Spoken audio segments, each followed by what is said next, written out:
Hola amigos, estamos muy cerca del pueblo de Torazo en el concejo de Cabranes, en Asturias, y hoy vamos a subir hasta el techo del concejo de Cabranes llamado Pico Incos.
¡Cumbre de Pico Incos!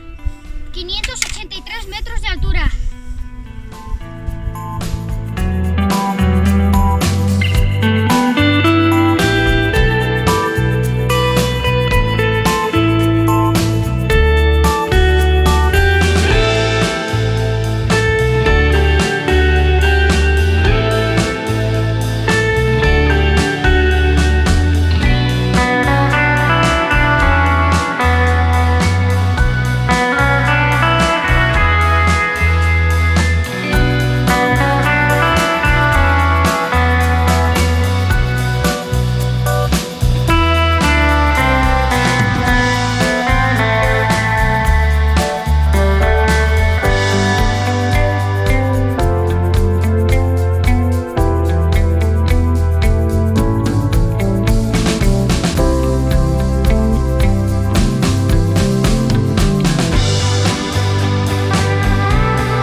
Esta ruta fue bastante fácil, que también podéis practicar con los niños, ya que es una ruta bastante fácil y tiene camino sin trepadas. Y nos vemos en el siguiente.